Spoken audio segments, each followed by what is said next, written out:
হযরত ওমর ফারুক রাদিয়াল্লাহু তাআলা আনহু ছদ্মবেশে বের হয়েছেন। হযরত ওমর অর্ধ পৃথিবীর বাদশা হয়েও তিনি দিনে রাতে মাঝে মাঝে তিনি ছদ্মবেশে বের হতেন গো জনগণের হালত দেখার জন্য। মরুভূমির ভিতরে পেয়ে গেলেন একজন রাখাল, অনেকগুলি ছাগল রাখালি করে। হযরত ওমর নিজের পরিচয় দিলেন না। ওই যুবককে যা বলতেছেন, যুবক আমি একজন মুসাফির, প্রচন্ড ক্ষুধা লাগছে, একটা ছাগল আমার কাছে তুমি বিক্রি করে ফেলো, অনেকগুলি পয়সা তোমারে দেব। ছাগল রাখাল ওই যুবক ডাক দিয়া বলতেছে, মুসাফির, ও মুসাফির, ছাগলের মালিক তো আমি নই, আমি তো মাত্র একজন রাখাল, আমি কেমন করে আমার মালিকের ছাগল বিক্রি করব? হযরত ওমর পরীক্ষা নিতেছেন যুবকের ভিতরে আল্লাহর ভয় কি পরিমাণ আছে। হযরত ওমর ফারুক রাদিয়াল্লাহু তাআলা আনহু ওই যুবককে পরীক্ষা নিতেছেন, যুবক একটা ছাগল বিক্রি করে ফেলো। কয় না, বিক্রি করা সম্ভব না, কারণ আমার মালিকের ছাগল। কেমন করে মালিকের ছাগল আমি বিক্রি করব? আমি তো মালিক না। হযরত ওমর তখন বলেন, যুবক একটা ছাগল যদি তুমি বিক্রি করে ফেলো, তোমার মালিক টের পাবে না। এতগুলি ছাগলের পাল, একটা ছাগল যদি বিক্রি করে ফেলো তোমার মালিক টের পাবে না। একটা ছাগল তুমি বিক্রি করে ফেল। যুবক কয় না, মালিক আমার বড় চালাক, বের করার সময় গুনে গুনে বের করে, ঢুকানোর সময় গুনে গুনে ঢুকায়। হয়তো তোমার তাই নাকি? এ তো মালিক বড় চালাক বলেছি। ওমর ওই যুবককে বলেন, যুবক তাহলে বলো, আরেকটা সুযোগ তোমাকে আমি দেই। একটা ছাগল যখন তোমার মালিক কোনে কম পাবে, তখন তুমি বলবা কাদ আকাল্লাহু যিব। যদি জিজ্ঞাসা কিরে একটা ছাগল কম কেন, তখন তুমি বলবা বাঘ খেয়ে ফেলেছে। যুবক বলতেছে, মুসাফির, এই কথাটা যদি আমি বলি তাহলে আমার মালিক বিশ্বাস করবে গো, কারণ জীবনে আমি কোনোদিন আমার মালিকের সাথে মিথ্যা কথা বলি নেই, কোনোদিন আমি মিথ্যা বলি না।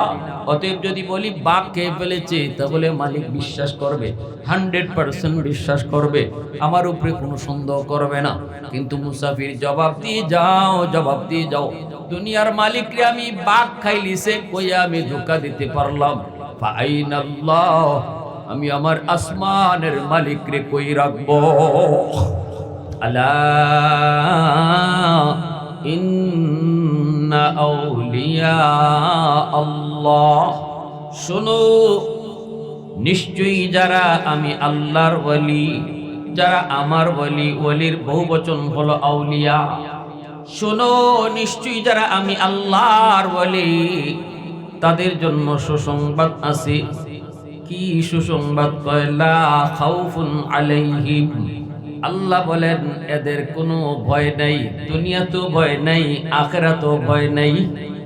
ওয়ালা হুম ইয়াহজানুন, তাদের কোনো পেরেশানি নাই, দুনিয়াতেও নাই, আখিরাতে নাই, কবরেও তাদের কোনো পেরেশানি নাই। সুবহানাল্লাহ।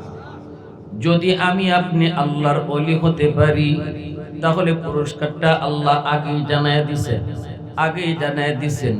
দুনিয়াতেও তোমার কোনো ভয় নেই, যখনই তোমার সামনে কোনো ভয়ভীতির বিষয় আসবে, আমি আল্লাহ তোমার পাশে আছি। সুবহানাল্লাহ। না, কোনো ভয় নাই। ভয়ের বস্তু সামনে আসবে ঠিকই, কিন্তু আমি আল্লাহ তোমার সাথে, আমি তোমার সাথে আছি, ভয় নাই, ভয় নেই। আখিরাতের জীবনও তোমার কোনো ভয় নেই, দুনিয়াতেও কোনো পেরেশানি নাই। সন্তান তুমি রেখে যাইতেছ, ধন দৌলত তুমি রেখে যাইতেছ, ছোট ছোট বাচ্চাগুলি তুমি রেখে যাইতেছ।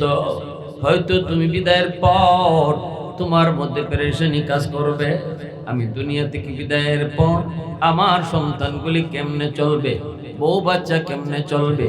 আল্লাহ বলেন এই বিষয়ে কোনো পেরেশানি তোমার নাই, কারণ তুমি চলে আসার পর তোমার ফ্যামিলি, তোমার বাচ্চা, তোমার বিবি, প্রত্যেকের জিম্মাদার আমি আল্লাহ নিজে। অন্য আয়াতে আল্লাহ বলেন, ইন্নাল্লাযীনা ক্বালু রাব্বুনাল্লাহ সুম্মা ইসতাকামু তাতানাজ্জালু আলাইহিমুল মালাইকা আল্লা তাখাফু ওয়ালা তাহজানু ওয়া আবশিরু বিল জান্নাতিল্লাতী কুনতুম তুআদুন।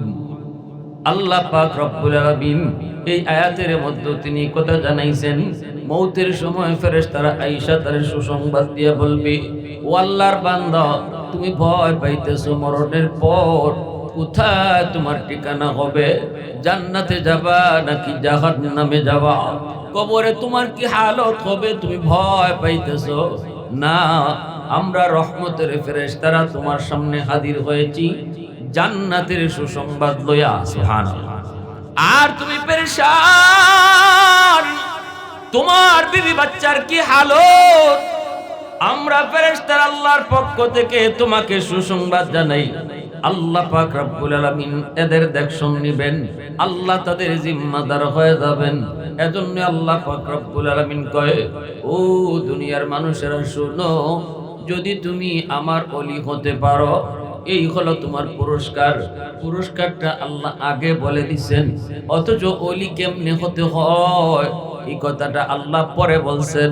ওলি যদি হতে হয় কেমনে হতে হয় পরে আল্লাহ বলছেন, কিন্তু ওলি হইলে পরে পুরস্কার কি আগে কয়ে দিছেন। কেন? এর অর্থ হইল আমাদের আকর্ষণ আগ্রহ বাড়ানোর জন্য। দেখবেন লটারি যে বেছে 30 লক্ষ টাকার লটারি, 40 লক্ষ টাকার লটারি, সে প্রথম এক সুতে খালি আপনারা শুনাইব প্রথম পুরস্কার কি, দ্বিতীয় পুরস্কার কি, তৃতীয় পুরস্কার কি।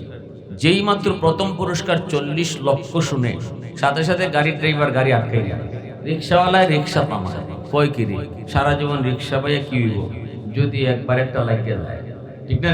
গাড়ি থামায়, পথিক তার হাঁটা থামায় দেয়, পুরস্কার শুই না, আগ্রহ খালি বাড়ে। দ্বিতীয়টা পাইল তো, আরে প্রথমটা দ্বিতীয়টা না পাই তৃতীয়টা পাইল তো আমার আর জীবনে রিক্সা পাওয়া লাগে না। এই ধরনের কথা সামনের দিকে আগায়। এর পরে হয় মাত্র 10 টাকা, মাত্র কয় টাকা? তো ওই যে 40 লক্ষ টাকা কয়ে পুরস্কার, 30 লক্ষ টাকা পুরস্কার, 10 লক্ষ টাকা পুরস্কার কয়ে আগ্রহ বাড়াইছে। ওই আগ্রহের কারণে এই 10 টাকা আর তখন 10 টাকা মনে হয় 10 টাকা কি হইতো, 10 টাকা দিয়া লইয়া 10 টাকা তো এমনিও পান খাইতে যায়, চা খাইতে যায়, যদি লাগিয়ে যায় তখন যায় কয় আমার নামে একটা, আমার বোন নামে একটা, আমার ফুলার নামে একটা, আমার হৌরির নামে একটা। তখন 10 টাকা আর 10 টাকা না, মানে 100 টাকা 200 টাকার টিকিট লইয়া লয়। এর আগ্রহ বাড়াইছে, পুরস্কার গুলা সই না। পুরস্কার গুলা আল্লাহ আমাদের খাসলত জানেন তো, মানুষ বানাইছেন কেন? আমরা যে কি চাই, আমরা যে কি জাত লুবি, এটা তো আল্লাহ বুঝুন। এজন্য আল্লাহ আগে আমরা লোক দেখাইছে, ওলি যদি ওইটাই চাও ওইটাই পারো এই পুরস্কার আল্লাহ আমাদের জানি তো। তোমরা পুরস্কারটা আগে শুনতে চাও, চাকরি লইবার আগে গিয়া কো বেতন কত, চাকরির নামটা লইলই আগে জিগাও বেতন কত। বেতন যদি বুঝে পড়ে এরপরে জিগায় ডিউটি কিটা। সেজন্য আল্লাহ পাক রব্বুল আলামিন এই তরজে কথা বলেছে।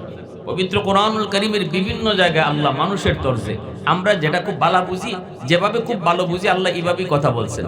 জায়গায় জায়গায় আল্লাহ কসম খেয়েছেন, কিন্তু আল্লাহ কোরআনে কসম কেন খাবেন? আল্লাহর তো কসম খাওয়ার কোনো প্রয়োজন নেই।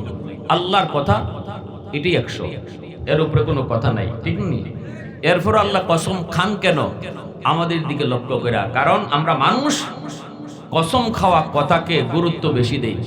না আমি চুরি করছি না, না আমি নেছি না, না আমি নেছি না, এর না তুই নিছ, না তুই নিছ, না তুই চুরি করছ, তখন খুদার কসম আমি নিছি না, তখনই চুপ হয়ে যায়।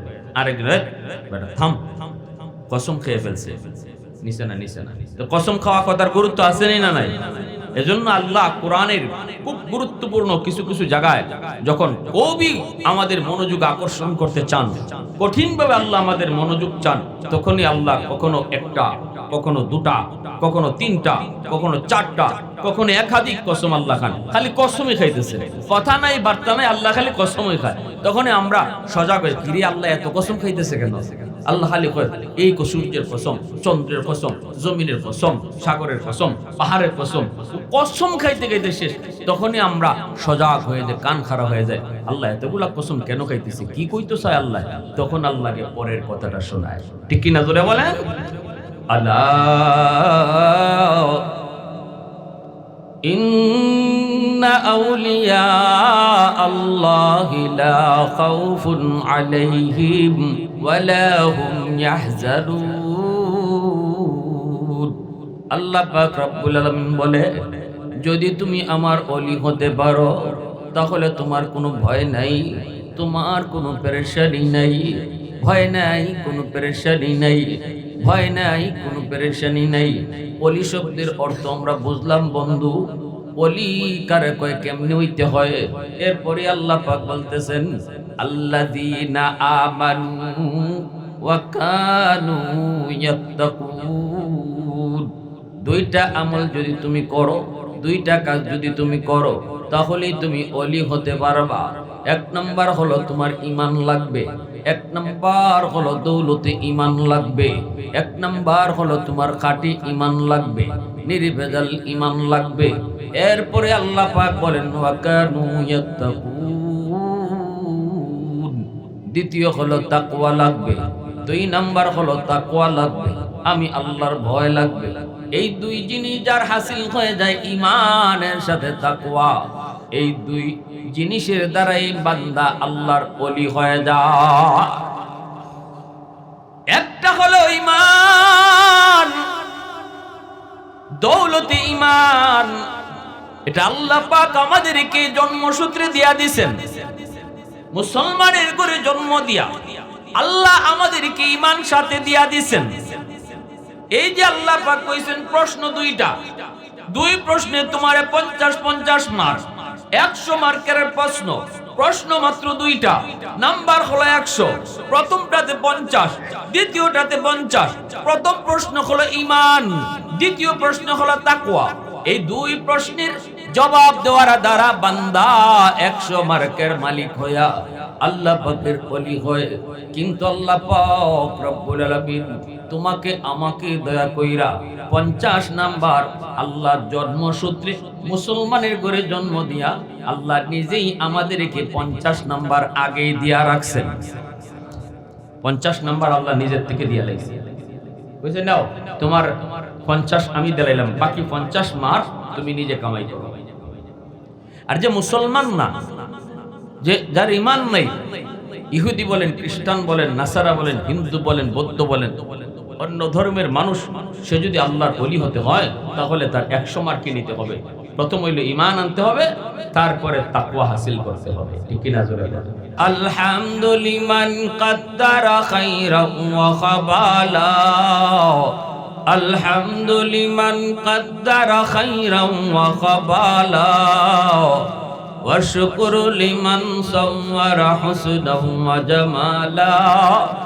ফরদুন সামাদুন আন সিফাতিন খালকি বারিউন রব্বুন আযালিয়ুন খালাকাল খালকা কামালা। লা জিদ্দা ওয়ালা নিদ্দা ওয়ালা হাদ্দা লিমাওলা। লা জিদ্দা ওয়ালা নিদ্দা ওয়ালা হাদ্দা লিমাওলা।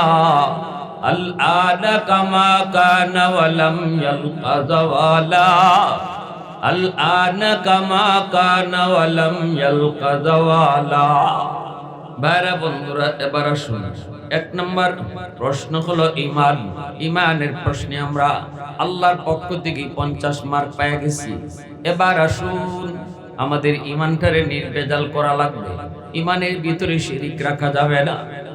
সাবধান, ভালো করে শুনবেন যুবক। ঈমান আল্লাহ তোমারে, যে ঈমানটা আল্লাহ নিজের গুণে তোমাকে দান করলেন, আমাকে দান করলেন, এই ঈমানটাকে নির্ভেজাল রাখতে হবে। নির্ভেজাল যদি ঈমান বানাইতে হয় তাহলে শিরিকের কাছেও যাওয়া যাবে না। দ্বন্দ্বৌলত দেন কে? সন্তান দেন কে? শান্তি দেন কে? আরো জোরে, আরো জোরে। নাকি বাবার দরবারে গেলে ধনী হওয়া যায়, দরগাত গেলে পরে সন্তান নেওয়া যায়? কেউ যদি মনে করে আল্লাহ যেমন পারেন আমার পীর সাহেবও এমন পারে, তাহলে ঈমান আছে না গেছে? আরো জোরে আছে না গেছে? এমনকি কেউ যদি মনে করে আল্লাহ যেমন পারেন আমার নবীও এমন পারেন, তাহলেও ঈমান আছে না গেছে? আল্লাহ পাকের সাথে কাউরে শরীক করা যাবে না। আল্লাহ পাক রব্বুল আলামিন বেনজির বেমিসাল ওয়ালাম ইয়াকুল লাহু কুফুয়ান আহাদ। এটা হলো আল্লাহ পাক রব্বুল আলামিনের সিফাত, আল্লাহ পাক রব্বুল আলামিনের গুণ। আল্লাহর মতো কেউ নাই। আল্লাহ যেইভাবে পারে এইভাবে আর কেউ পারে না। আল্লাহ যেইভাবে দেখে এইভাবে কেউ দেখে না। আল্লাহ যেইভাবে শুনে এইভাবে আর কেউ শুনে না। ঠিক না? আমি গেছি একবার সিলেট দরগা, ওয়াজ শেষ করে রাত বাসে 2টা না 3টা শাহজালাল মাজারে যায়, দেখি একদল মানুষ গাড়ি লিয়ে আসছে মাজার জিয়ারত করতে। রাত বাজে 2:30 না 3টা। এক মহিলা কাপড় থেকে পেট সরাইয়া মাজারের ওয়ালের সাথে পেট ঘষাইতেছে।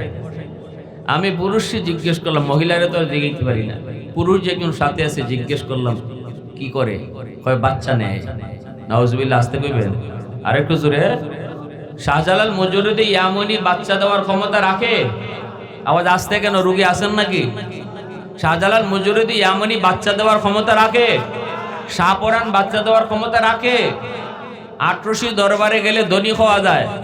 কিছু মানুষ এমন আছে, গরু নিয়ে যায়, জিজ্ঞেস করি যদি কেন যাও, আটরশি গেলে ধনী হওয়া যায়।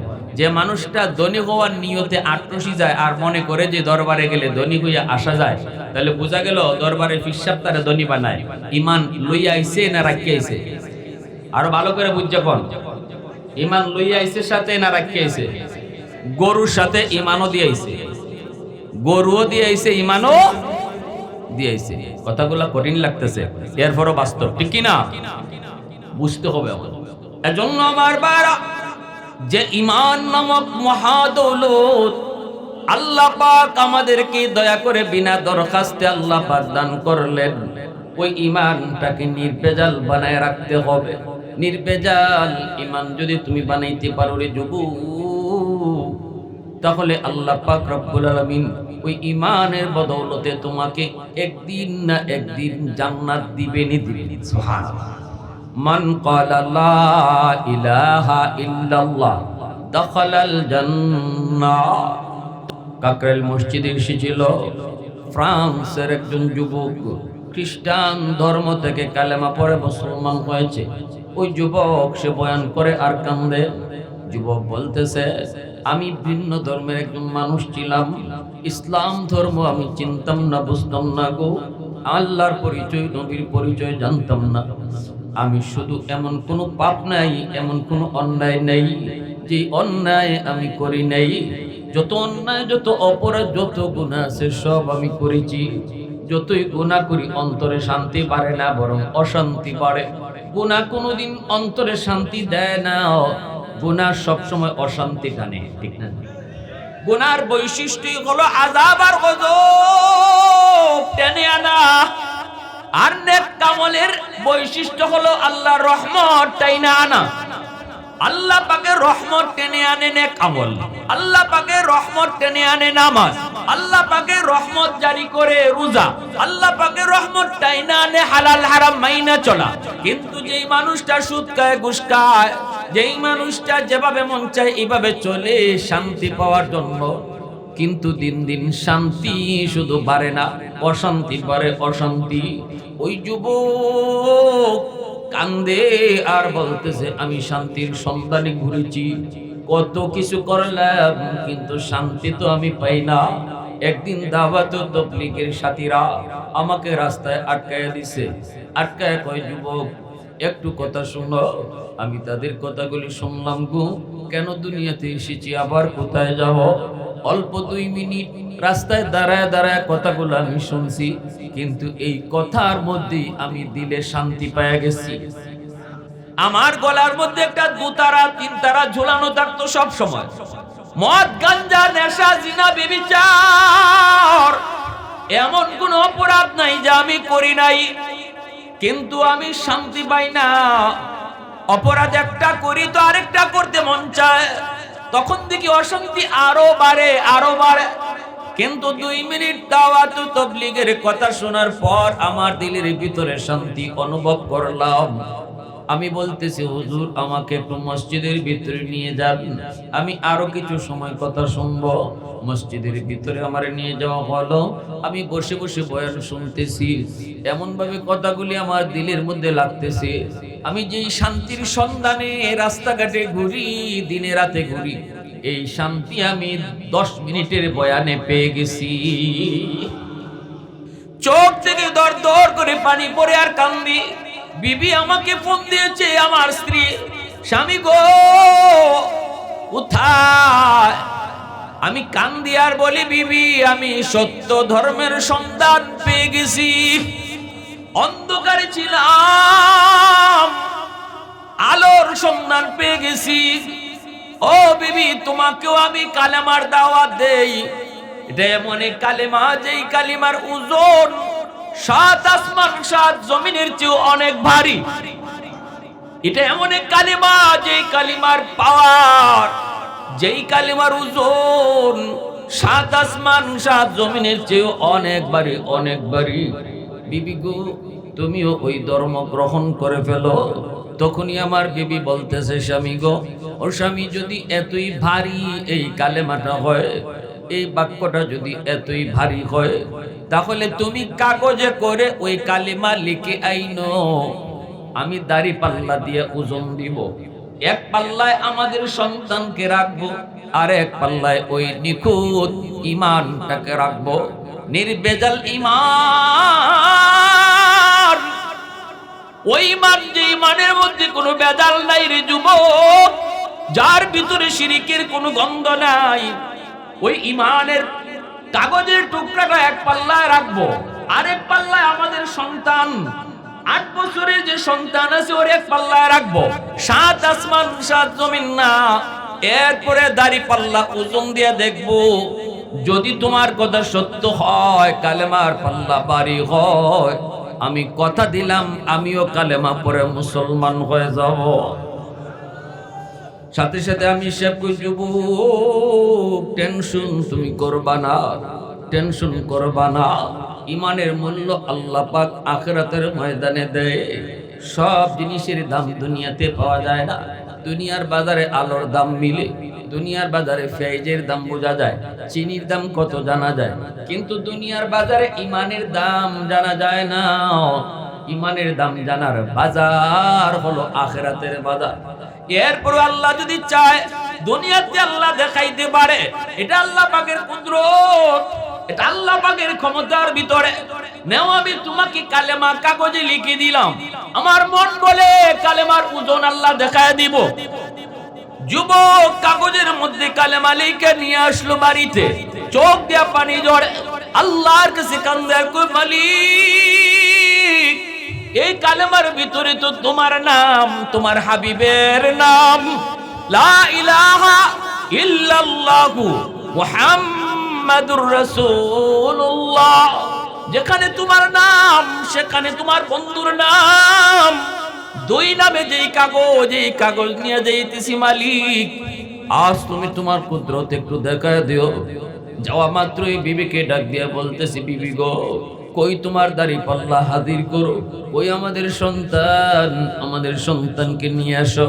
দাড়ি পাল্লা হাজির করার পর বাচ্চাটারে এক পাল্লায় বসাইছে, আরেক পাল্লায় কাগজের টুকরা যুবক দেয়, আর আল্লাহর কাছে চোখের পানি জড়ায় কান্দে।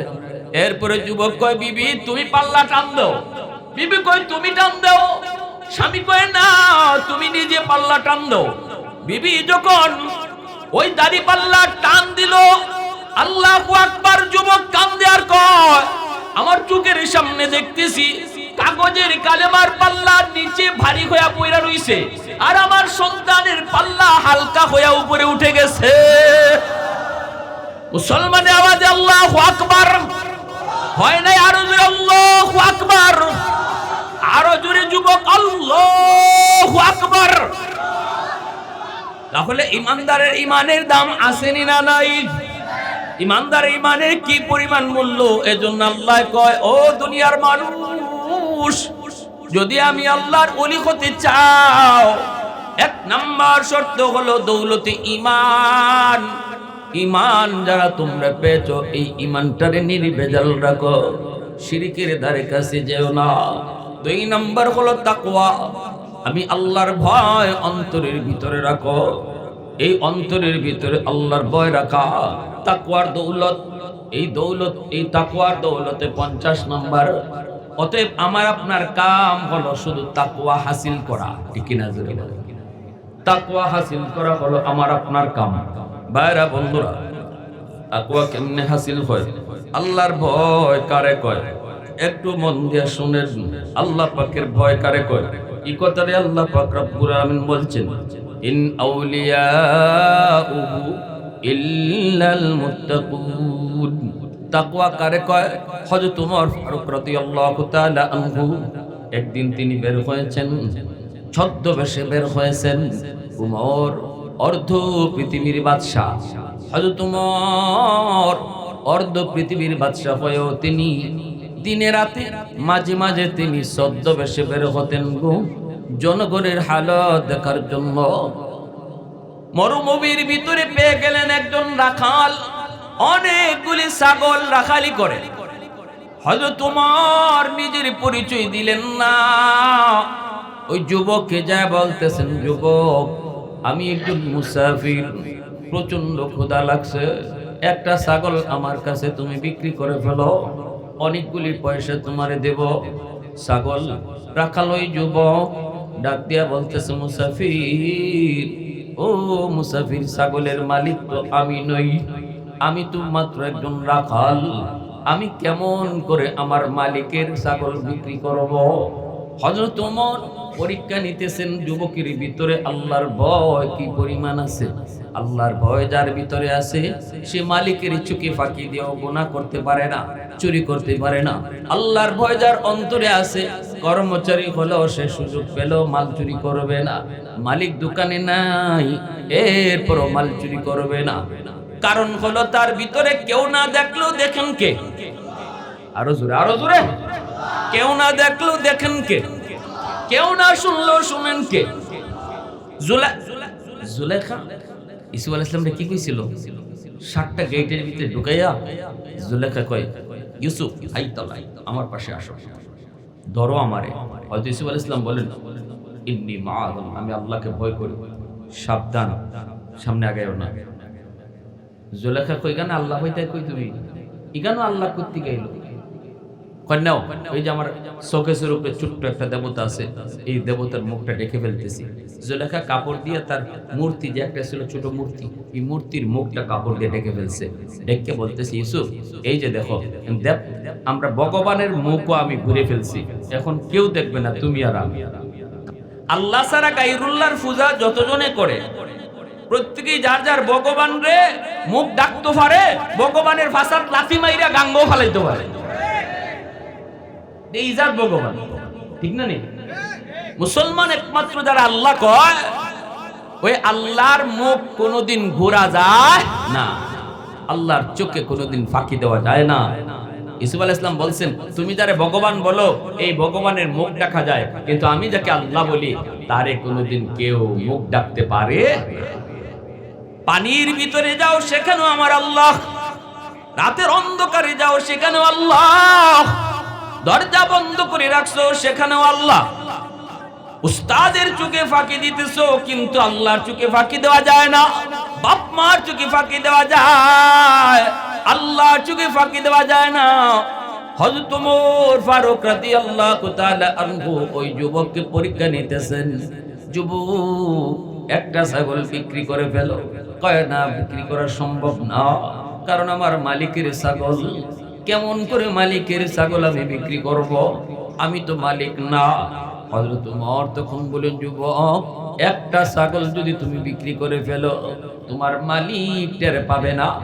এতগুলি ছাগলের পাল, একটা ছাগল যদি বিক্রি করে ফেলো তোমার মালিক টের পাবে না। একটা ছাগল তুমি বিক্রি করে ফেলো। যুবক কয় না, মালিক আমার বড় চালাক, বের করার সময় গুনে গুনে বের করে, ঢুকানোর সময় গুনে গুনে ঢুকায়। হযরত ওমর কোন তাই নাকি? এ তো মালিক বড় চালাক। বলেছি ওমর ওই যুবককে বলেন, যুবক তাহলে বলো আরেকটা সুযোগ তোমাকে আমি দেই।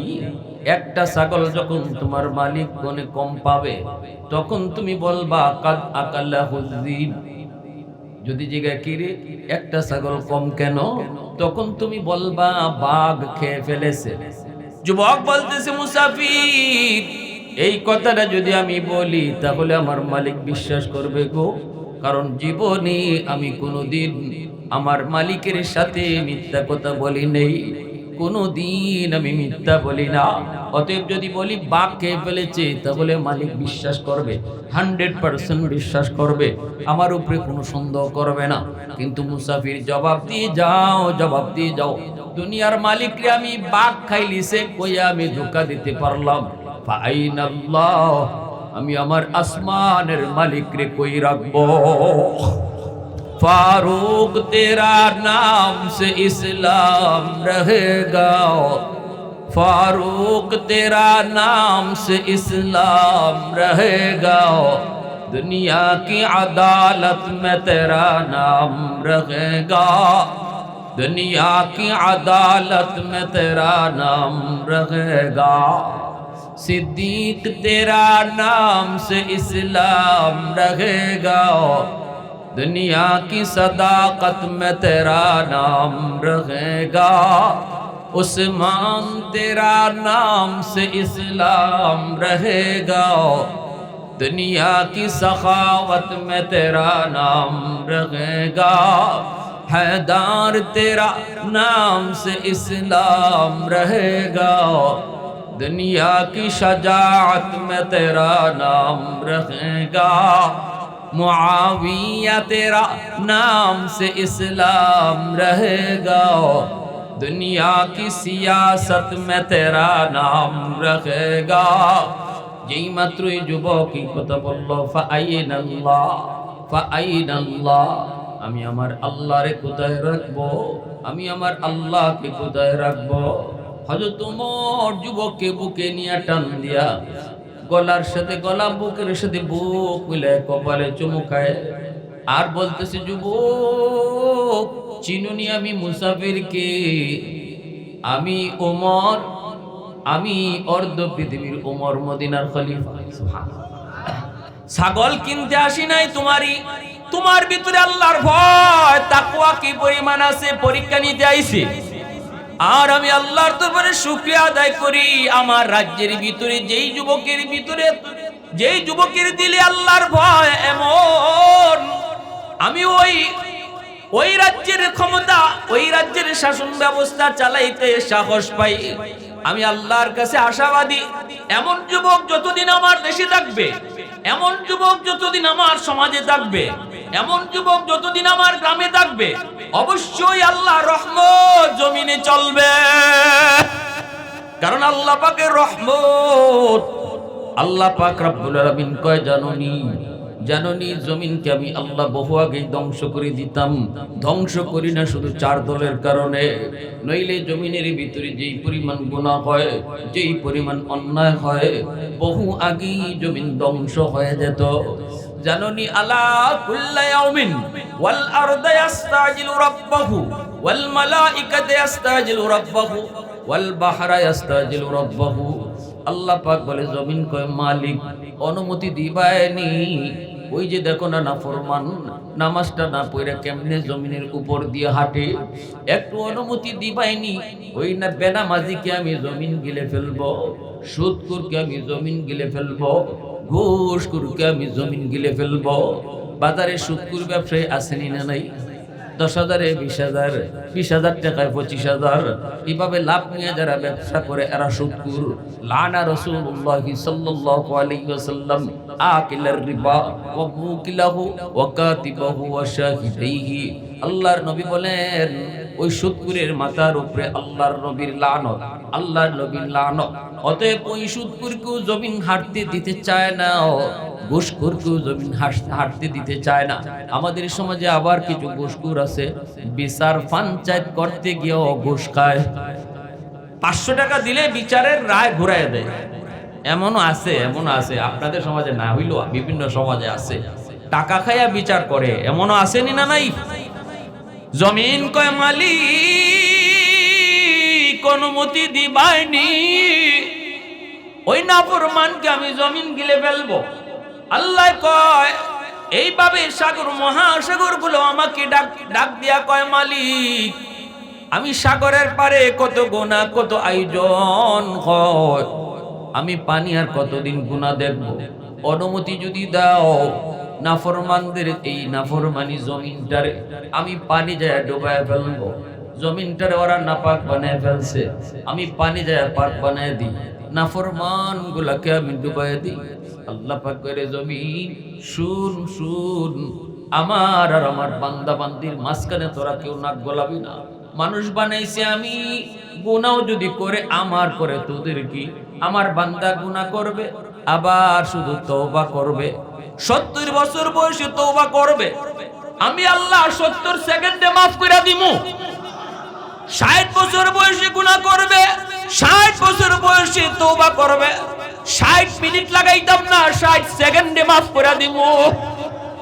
কারণ জানোস কি মানুষকে আমি আল্লাহ কত আদর করে বানাইছি।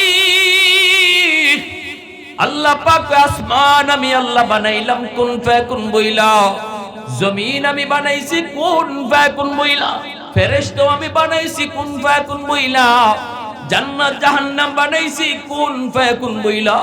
ফেরেশতা বানাইতে বলছি কুন হয়ে গেছে, জমিন বানাইতে বলছি কুন হও হয়ে গেছে, জান্নাত বানাইতে বলছি কোন হও হয়ে গেছে। কিন্তু এই মানুষ যখন আমি আল্লাহ বানাবো, কোন ফায়াকুন বলে মানুষ বানাই নাই। মানুষ বানাইবার সময় আমি আল্লাহ আমার কুদরতি হাত খালাকতু বিয়াদাইয়া, এই হাত দিয়ে আমি মানুষ বানাইছি। চেহারাটা আমি আল্লাহ নিজের হাতে বানাইছি, কপাল আমি আল্লাহ নিজের হাতে বানাইছি। কারণ এই কপাল দিয়া বান্দা আমার কদমে সেজদা দিবে। এজন্যই একজন মানুষ ওয়াজ মাহফিলে বসার আগে সে ছিল গুনাহগার, কিন্তু পয়সা যদি দিলে নিয়ত করে মালিক আর গুনাহ করবো না। বসার আগে গুনাহগার, তওবা করার সাথে সাথে আল্লাহর ওলি। ভাইরা বন্ধুরা মনে রাখবা, সব কাজে সময় লাগে। চেয়ারম্যান হতে সময় লাগে, মেম্বার হতে সময় লাগে, ভালো একজন ব্যবসায়ী হইতে সময় লাগে। সময় লাগে না শুধু আল্লাহর ওলি হইতে, আল্লাহর ওলি হইতে সময় লাগে না।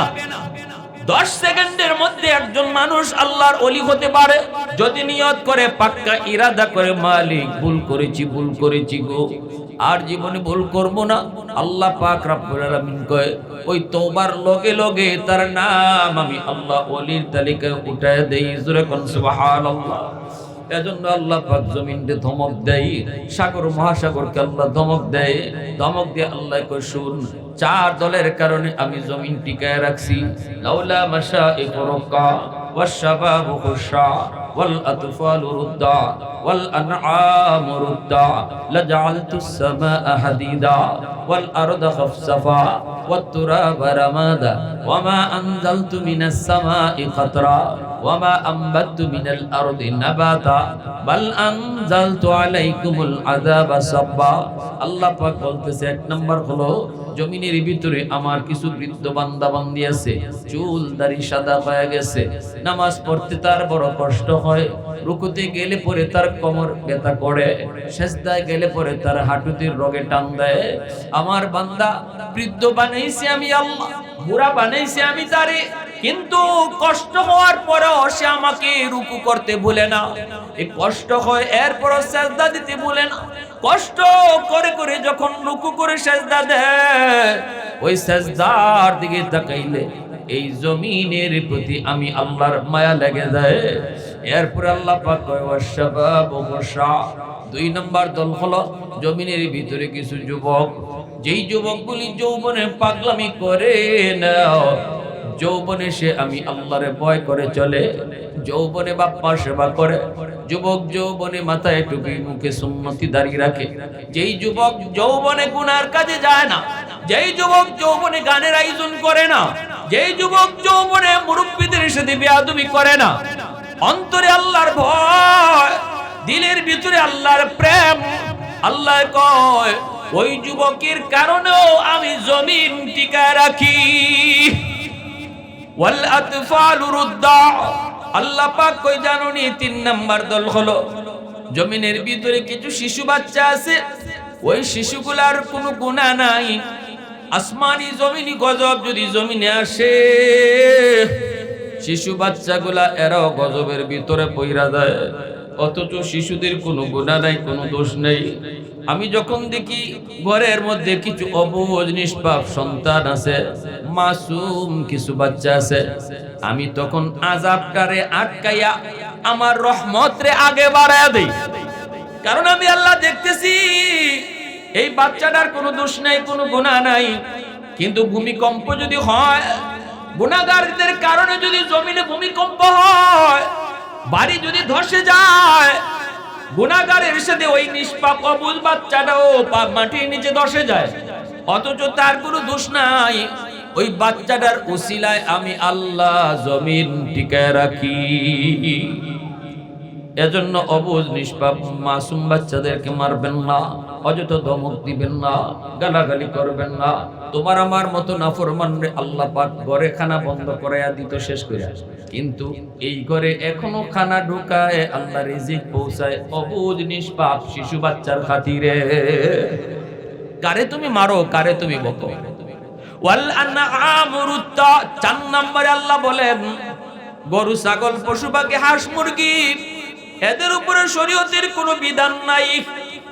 নামাজ গরুর উপরে ফরজ না, বিড়ালের উপরে রোজা ফরজ না, কিন্তু যদি জমিনে মানুষের গুনার কারণে আযাব হয়, গজব হয়, তাহলে এই গরু ছাগল হাঁস মুরগি এরাও গজবের ভিতরে পড়ে যায়। যার কারণে আমি আল্লাহ এই জমিনটারে এই পশু পাখির কারণে টিকায় রাখি, বাঁচায় রাখি। ইন্না রহমতি সাবাকাত আলা গযবি, আমার রহমতকে আমি গজবের আগে পাঠায় দেই। ভাইরা বন্ধুরা, এরপরে আল্লাহ কয় যদি 4 দল না থাকতো লাজালতুস সামাআ হাদিদা, আসমানকে আমি আল্লাহ লোহা বানায় দিতাম, ওয়াল আরদা খাফসাফা ওয়াত তুরাবা রামাদা, জমিনকে আমি আল্লাহ তামা বানায় দিতাম, ওয়ামা আনজালতু মিনাস সামাই কাতরা, এক পুরা রহমতের বৃষ্টি জমিনে নাজিল হতো না, ওয়ামা আম্বাতু মিনাল আরদি নাবাতা, একটা শস্যের দানাও জমিনে উঠতো না, বাল আনজালতু আলাইকুমুল আযাবা সাব্বা, বরং পর পর পর পর আযাব আর গজব দিয়ে আমি ধ্বংস করে দিতাম। কারণ জরিপ যদি করো তাহলে দেখবা বেনামাজির সংখ্যা নামাজির চেয়ে বেশি। সমাজে জরিপ করো, বেনামাজির সংখ্যা বেশি। বাজারে জরিপ করো, দেখবা বেনামাজি দোকানদারের সংখ্যা বেশি। ঘরে জরিপ করো, দেখবা এখানেও বেনামাজির সংখ্যা বেশি। তাহলে নেকির চেয়ে গুনার পরিমাণ বেশি জমিন রাখার কথা না। যেই জমিনে নেকি কম গুনাহ বেশি, এই জমিন আল্লাহ রাখবার কথা না। আল্লাহ কয় রাখি শুধু এই 4 দলের কারণে, রাখি শুধু ওই বৃদ্ধ মানুষের কারণে, যে বৃদ্ধ বয়সে আমি আল্লাহরে সেজদা দেয়, যেই যুবক যৌবনে আমি আল্লাহরে ডরায়, যেই সমাজে ছোট ছোট বাচ্চাগুলো আছে, যেই সমাজে যেই দেশে পশু পাখি হাঁস মুরগি আছে, ওই এই 4 দলের কারণে আমি আল্লাহ জমিনটারে টিকায় রাখছি। জোরে বলি আল্লাহু আকবার। মুসলমানের আওয়াজ দেখো আল্লাহু আকবার। তাহলে বাইরা বন্ধুরা, এই যে আল্লাহ পাক বললেন বান্দারে যদি আমার ওলি হতে পারো তাহলে তোমার এই পুরস্কার। কেমনে ওলি হইবা? 2 কাজের দ্বারা, এক হলো ঈমান, আরেক হলো তাকওয়া। তাকওয়া কারে কয়? আল্লাহর ভয় কেমনে হাসিল হয়? আল্লাহ পাক বলে ইয়া আইয়ুহাল্লাযীনা আমানুত্তাকুল্লাহ ওয়া কুনু মা'আস সাদিকিন। আল্লাহ বলতেছে তাকওয়া হাসিল করার পথ হইল যারা মুত্তাকি, যারা নেককার, যারা আল্লাহওয়ালা, তাদের সোহবতে যাও, তাদের পাশে যাও, আল্লাহওয়ালাদের সাথে চলো। বেনামাজির সাথে চললো না, বেনামাজির সাথে চললে বেনামাজি হয়, নামাজির সাথে চললে নামাজি হয়, ঠিক কি না? আল্লাহওয়ালাদের সাথে চলো, উলামায়ে কেরামের সাথে চলো, তাদের পাশে যাও, তাদের কথা শোনো। যে মানুষটা বেশি বেশি আল্লাহওয়ালাদের সাথে চলবো, আল্লাহ তারে খুব দ্রুত দৌলতে তাকওয়া, যেই তাকওয়ার কারণে সে আল্লাহর ওলি হয়, ওই তাকওয়া নামক দৌলত আল্লাহ তারে দান করবে। তাহলে আল্লাহর ওলি হইতে হলে আল্লাহর ওলিদের কাছে যাওয়া লাগবে, ঠিক না? জোরে বলেন। কিন্তু আল্লাহর ওলি চিনবেন কি কইরা? আল্লাহর ওলি নিজে নিজে চিনবেন না আপনারা। আল্লাহর ওলি চিনতে হলো আলেমদের কাছে যাইতে হবে, ঠিক না? নাইলে ভুল জায়গায় চলে যাবেন। কেউ পানির উপর দিয়ে দৌড় দিছে, এটা আল্লাহর ওলি হওয়ার জন্য আলামত না। বাতাসের উপর দিয়ে কেউ বাতাসে উঠতেছে, এটাও আল্লাহর ওলি হওয়ার লক্ষণ না। আল্লাহর ওলি হওয়ার লক্ষণ এটাও না। আব্দুল কাদের জিলানী রহমতুল্লাহি আলাইহি একজন কয়, হুজুর, এক হিন্দু সাধক বাতাসের উপর দিয়ে উঠতেছে, আপনি কের পিসা বইলেন? আপনি তো কোনোদিন বাতাসে উঠতে পারলেন না। হিন্দু সাধক সাধনা কইরা বাতাসে উঠতেছে। আব্দুল কাদের জিলানী বলতেছে তাই নাকি? বলে হ। কইতে দাঁড়াও আমি ওরে নামাই। আব্দুল কাদের জিলানী তার পায়ের জুতা ছেড়ে দিয়েছেন বাতাসে, আর জুতারে বলছেন যা তুই ওরে পিটাই আর নিচ থেকে নিচে নামা। ওই জুতা গিয়ে আসমানে উঠছে, উঠতিয়া ওই হিন্দু সাধকরে জুতায় ফিটাইতে জমিনে নামাইছে। তাহলে বোঝা গেল সাধনা কইরা, এটারে বলে মেসমেরিজম। সাধনা করে একজন মানুষ পানির উপর দিয়ে হাঁটতে পারে, বাতাসে উঠতে পারে, এটা আল্লাহর ওলি হওয়ার আলামত না। আল্লাহর ওলি হইতে গেলে 1 নাম্বার শর্ত তার ঈমান লাগবে, 2 নাম্বার শর্ত হলো তার তাকওয়া লাগবে। তাকওয়া শব্দের অর্থই হলো গুনাহ ছাড়তে হবে। একজন মানুষ গুনাহ কইরা কোনোদিন সে আল্লাহর ওলি হতে পারবে না। একজন মানুষ নামাজ না পড়া কোনোদিন আল্লাহর ওলি হতে পারবে না। একজন মানুষ পাক পবিত্রতা না চিন্না কোনোদিন সে আল্লাহর ওলি হতে পারবে না। এটা আল্লাহর সিদ্ধান্ত। যদি তুমি আমার ওলি হতে হয়, অবশ্যই তোমাকে হালাল হারাম মান্না, জায়েজ না জায়েজ মান্না, গুনাহ ছাইরা চলতে হবে। ঠিক না? নিজরে বলেন।